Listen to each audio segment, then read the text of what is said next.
I'm Chanale, and this is the weekly squeeze breakdown on Moral Edge. Recently, Goldman Sachs announced that they're going to be using AI to automate their accounting and compliance roles. Amazon has recently cut 30,000 jobs. Salesforce eliminated 4,000 customer service positions because AI took over half of their queries. Okay? Talk about irony. And literally a week ago, the UN Secretary General said, and I quote, "AI is moving at the speed of light."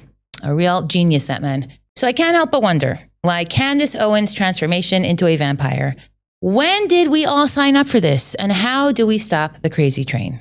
For real, when was there a meeting when humanity decided that the speed of light was the pace that we wanted to move at? Because I don't remember getting that invitation. And apparently, nobody told the 13% of college graduates ages 23 to 25 who can't find jobs in their fields anymore because all the entry-level positions that they trained for, they don't exist. This isn't theoretical. This is February 2026, and we're watching something happen in real time that we are not equipped to process. So let's go over the actual numbers because they're wild. Goldman Sachs is working with Anthropic, the company that makes Claude, the AI that I'm talking about now, to collapse entire job functions down to nothing. Not to make them more efficient, but to collapse them. Poof, gone. Grab your plant on the way out. The CEO literally said that they're planning to constrain headcount growth, which is corporate way of saying we're not hiring humans anymore. We're just not. And here's the thing that's really surprising.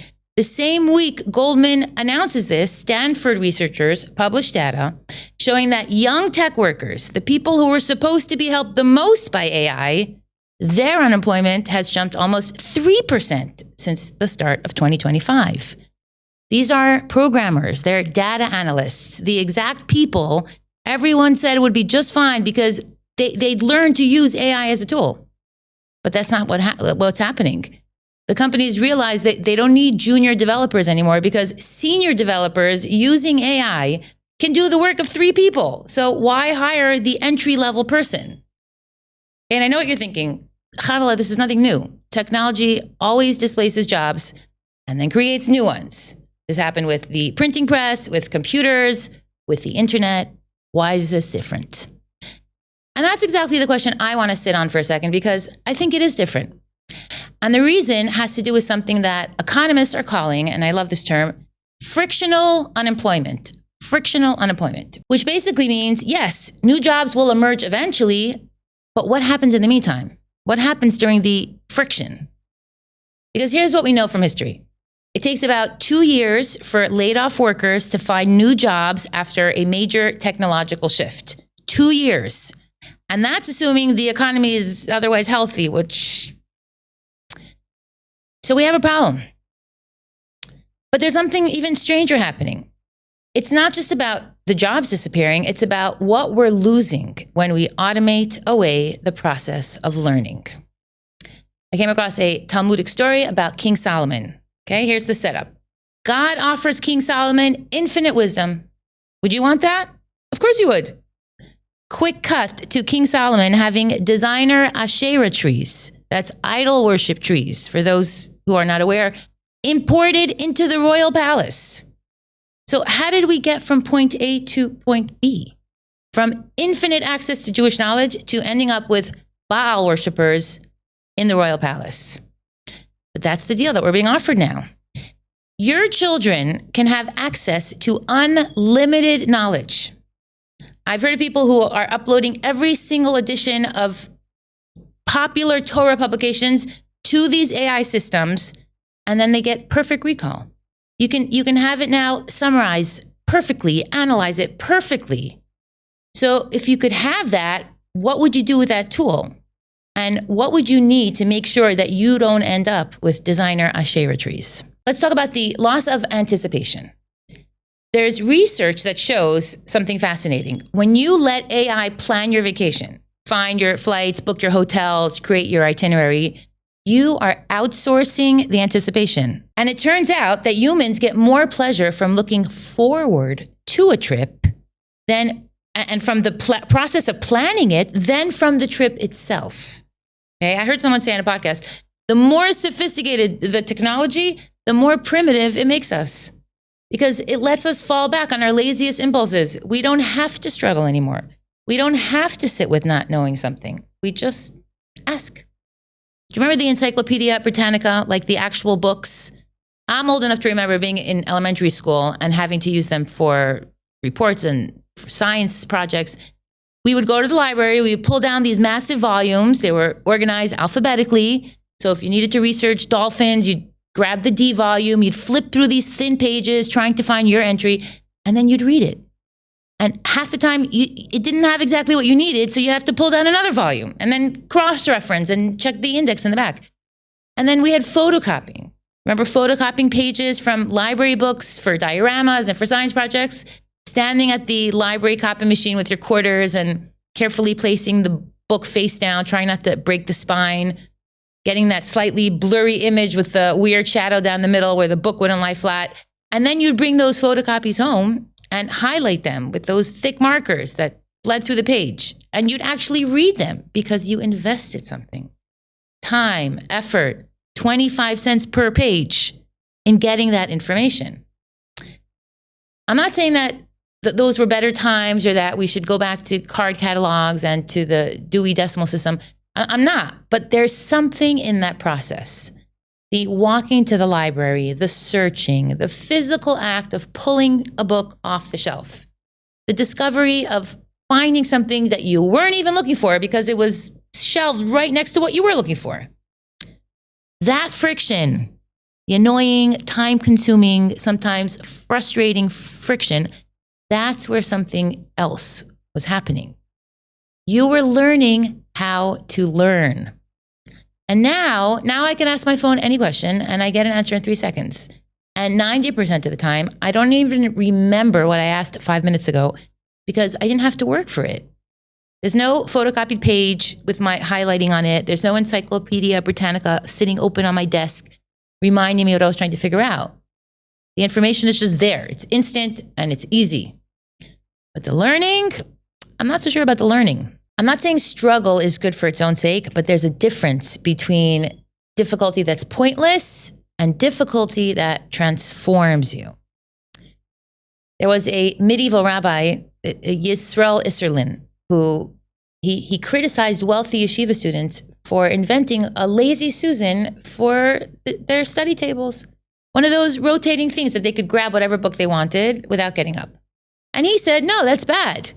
Not because it's too luxurious, because the physical act of getting up, the physical act of walking to the shelf, searching for the book, pulling it down, that physical process was how your mind remembered. And modern cognitive science actually backs this up. There's research on embodied cognition, the idea that our thinking isn't separate from our bodies, but deeply integrated with physical experience. So when you learn something while you're physically engaged, your brain creates stronger memories. Okay, I'm thinking a lot about what happens when these schools adopt all this new technology. They have these one-to-one iPads. And I remember when they rolled out, everyone had these amazing use cases for how iPads would transform learning. And they were right. iPads could be used for all kinds of things. But what actually happened? First, the boys were watching sports. And then the girls were buying shoes.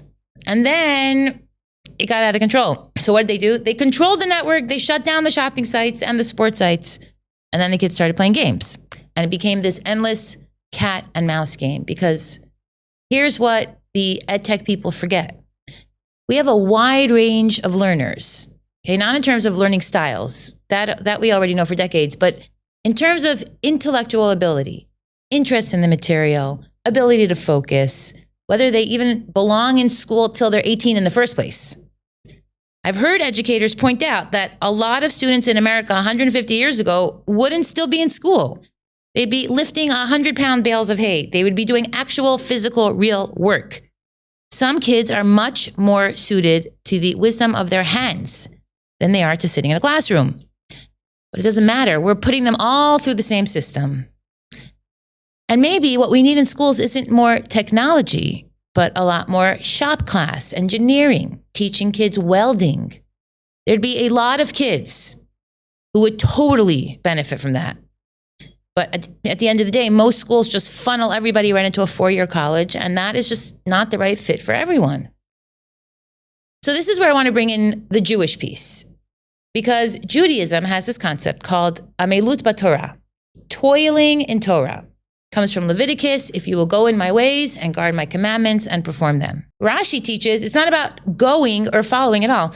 It's about toiling. Tiyu amelim b'Torah. You should toil in Torah. And here's what's interesting about the word, amel. In modern Hebrew, when you go to the gym and you work out, the verb is lehit amel. Same shoresh, to toil, to exert, to push yourself until you're sweating and your muscles are burning and you want to quit, but you don't. Two people can spend the exact same time at the gym, but only one of them actually transforms. So what's the difference? The one who was really amel, who pushed, who sweated, who put full focus in, who became a different person, physically stronger, yes, but also mentally tougher, because they learned what they're capable of when they don't quit.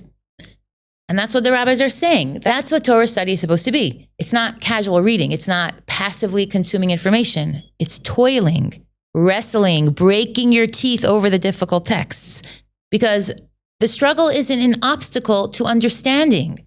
The struggle is the understanding. The struggle is the understanding. And when you actually toil and learn, in learning, when you toil in your learning, when you sit with a complicated passage in Talmud, and you work through it, and you argue with it, and you come back to it again and again, something clicks. You're not just acquiring information, you're training your mind to think differently, to see past the obvious, to sit with ambiguity, to develop what one rabbi called a thinking process, just like Hashem's thinking process. And it goes even deeper than intellect. Rabbi Eliyahu Dessler said something beautiful about this. He said that Talmud study is different from every other discipline.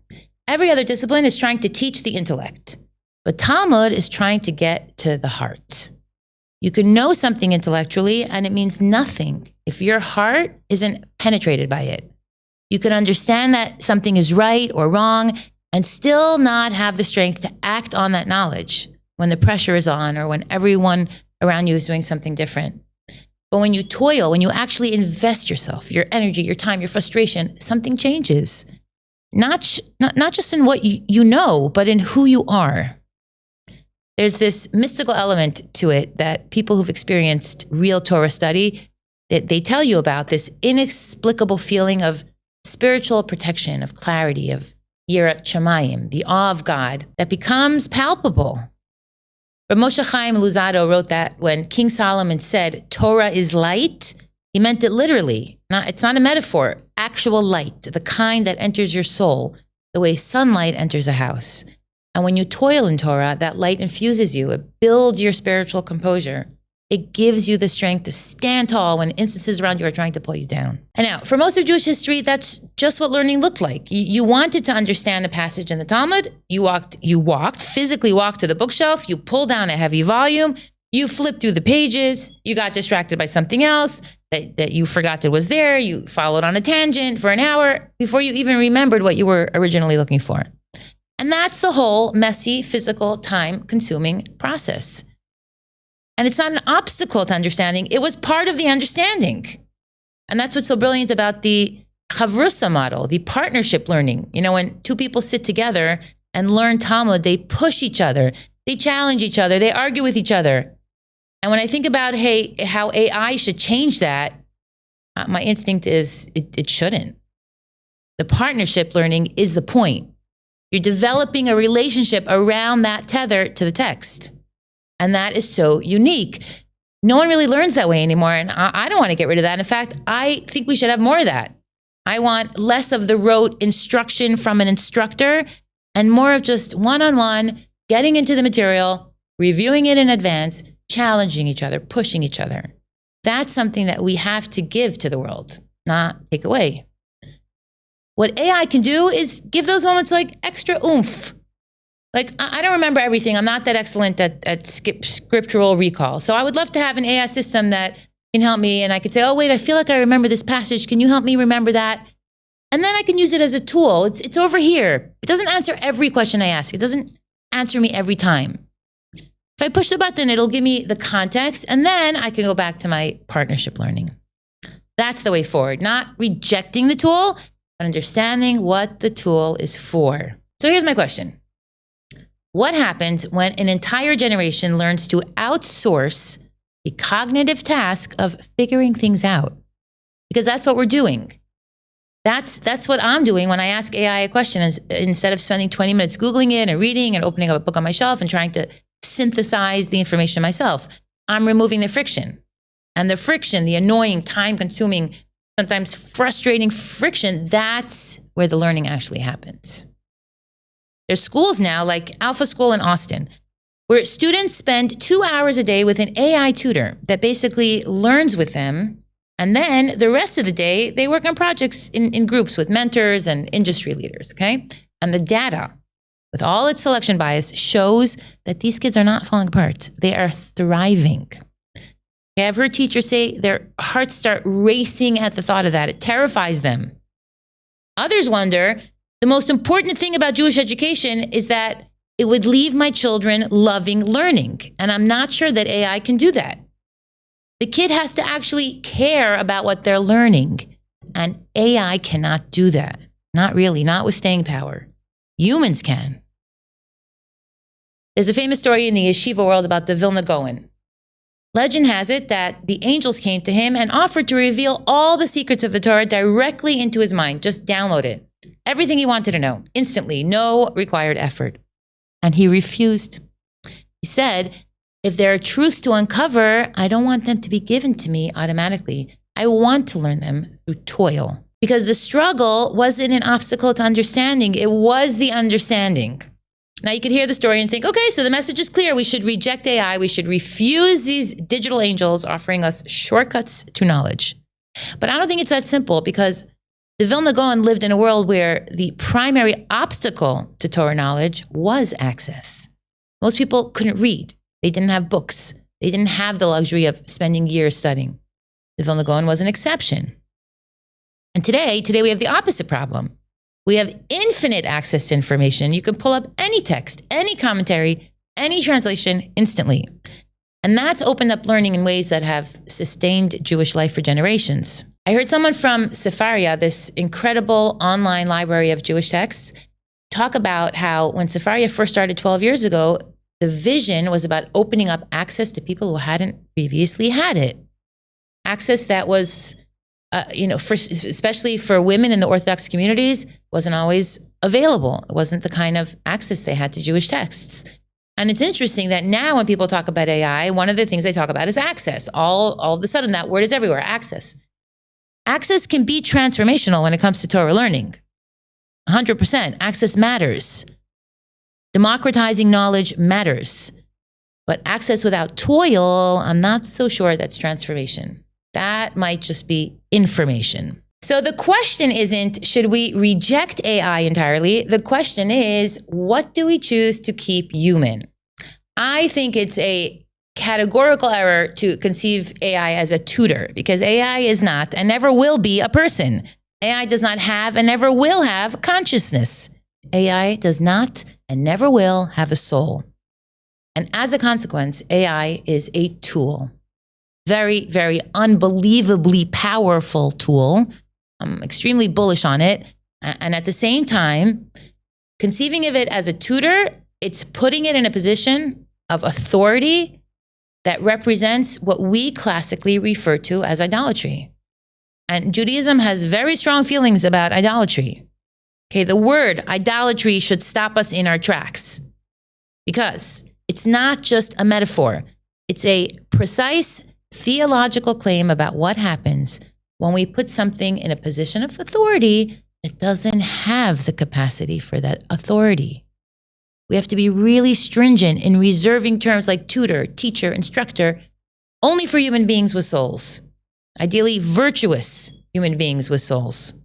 And I think that's right.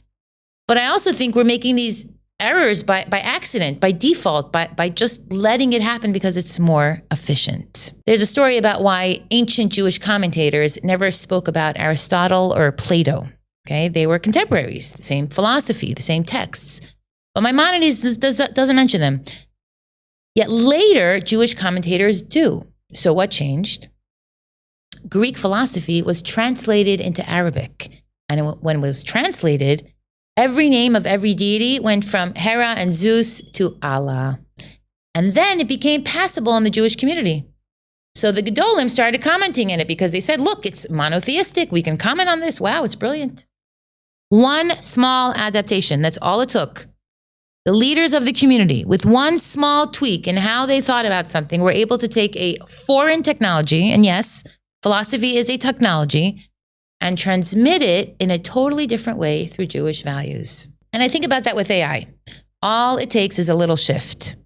And the Gedolim, the leaders in whatever segment of the community you come from, going out and saying, it's important that we don't let this technology pass us by, but that we help shape it and make it a part of our lives in a way that serves our values. So there's a concept in Kabbalah that I think is perfect for this moment.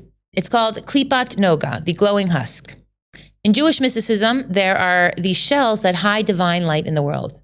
Most are pure evil, but Klipat Noga is different. It's ambiguous. It's twilight. It's neither purely good nor purely evil. And whether something from Klipat Noga becomes holy or profane, it depends entirely on how we use it, on our intention.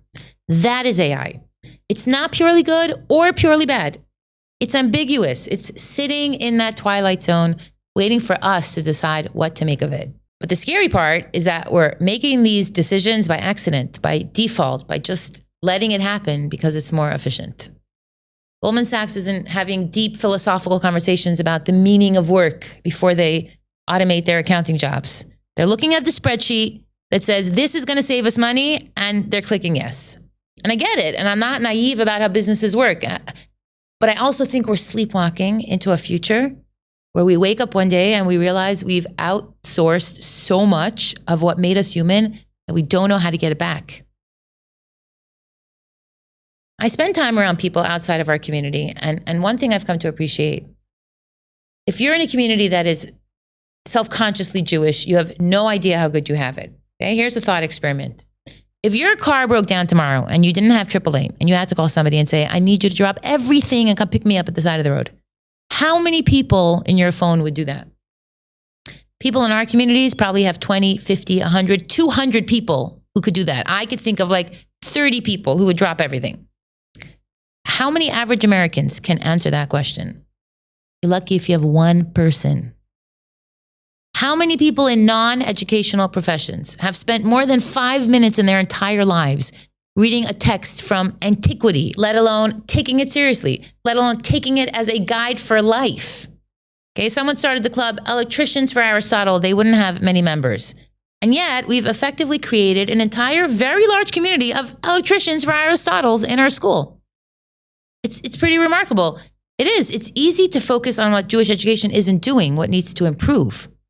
But the reality is, we are doing something extraordinary. We are connecting children to thousands of years of tradition. We're plugging them into a community of people who viscerally care about them. We're teaching them to grapple with ancient texts and to find meaning in them for their lives today. That's not nothing. That's actually everything. Because here's what I think we sometimes forget. Before a first grader can transform themselves through Torah study, they need to learn the Aleph base. Before they can toil in Gemara, they need to be able to read. And before any of that, they need character education. I've heard pushback on the idea that Jewish education is primarily about content in the early years. Yes, the Aleph base is crucial, but that's not the focus of the education. The first 4 to 5 years is all about character education, the midos.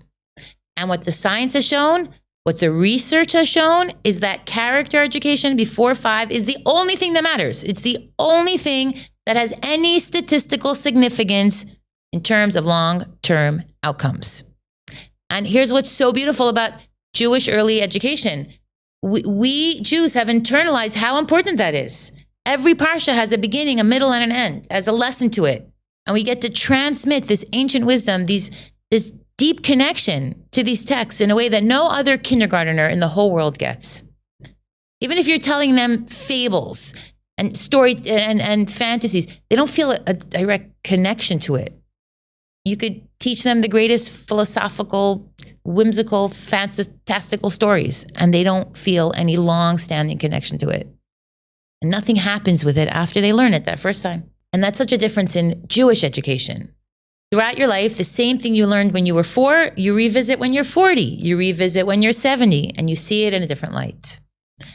And that tethering to connection, that tethering to the same text is one, what unites a lot of us together, but 2, it creates that paradigm that you constantly evaluate throughout your whole life. And it allows you to shape your moral character from when you're 2 all the way through the rest of your life. Because here's the thing about our skills, they atrophy. If an entire generation grows up never having to be curious, never having to figure things out the hard way, never having to sit with not knowing something, those muscles waste away. And then what? I heard someone recently say that when humans lose control of their little corner of the world, when they can't make things, manage things, or they feel they're not useful, they don't just sit quietly. They get into trouble. They get up to trouble. And I think it's true. All the conspiracy theories and the tribal hatred and the online rage baiting, that's directly related to lost jobs and loss of purpose. Judaism has always understood that humans need purpose.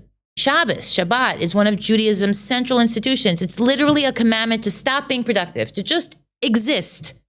And the message is, you're not valuable because of what you produce, but because you are. Because you were made in the image of God.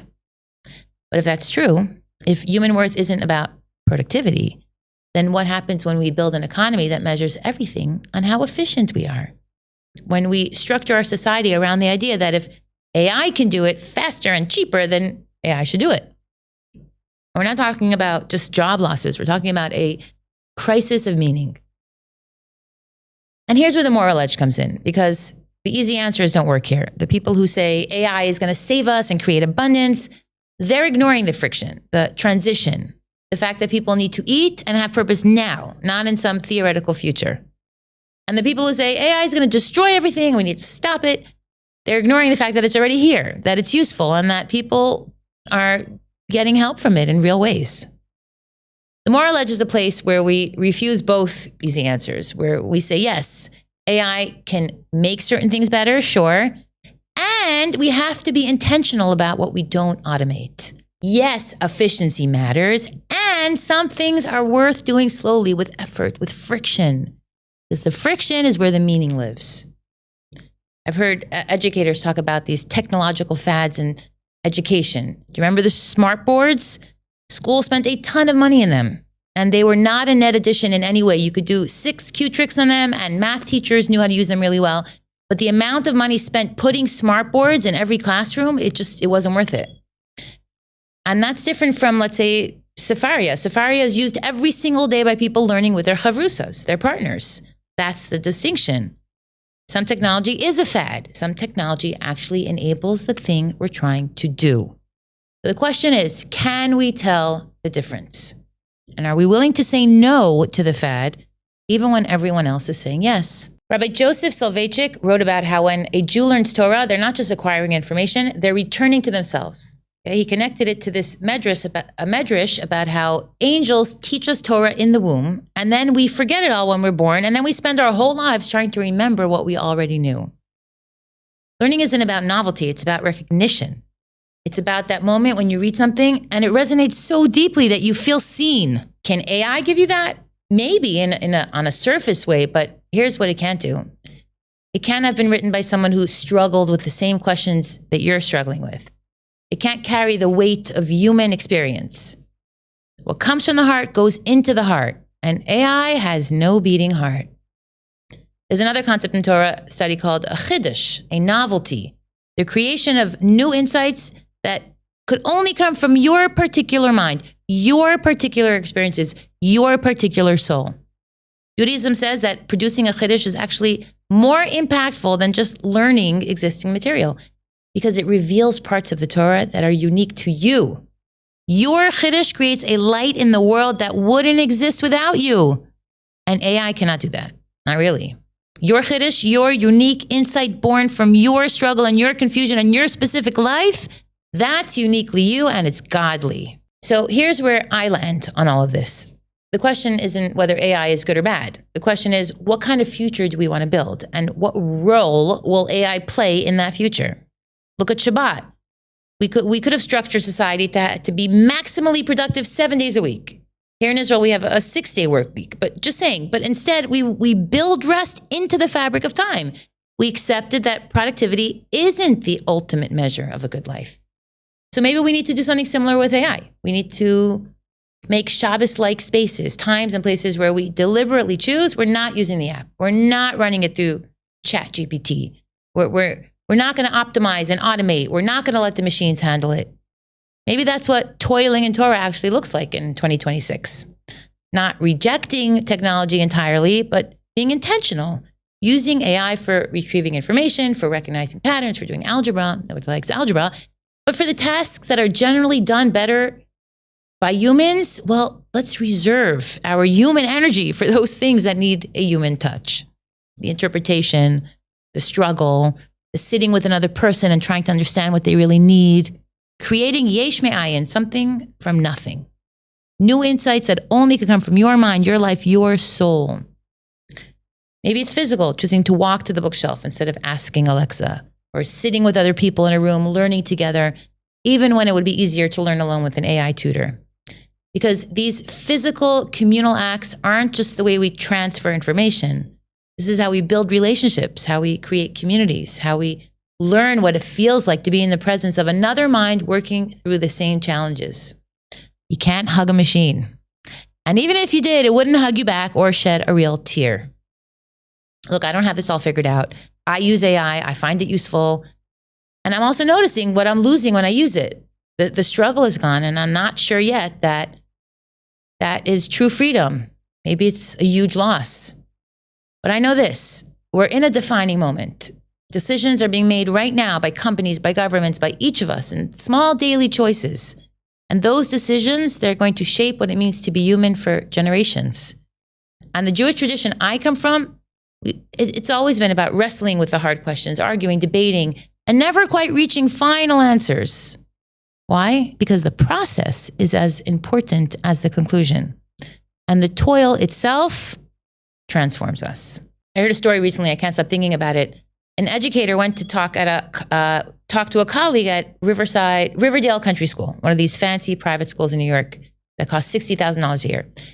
And for those of you paying Jewish schools, you're like, well, that's what we pay here. But yes, an elite school. The colleague was describing a history curriculum that was more rigorous than many college classes. So the educator asked, what do you do with the kids who can't do this kind of work? And the colleague said, well, we don't have kids who can't do the work. And the educator believed him. They thought, Riverdale doesn't have to take siblings. They don't have to take the kid that the rabbi calls you about. They take the kids who are ready to learn, who can do the learning. A few years later, the New York Times ran a story about tutors who specialize in tutoring for that course at $850 an hour.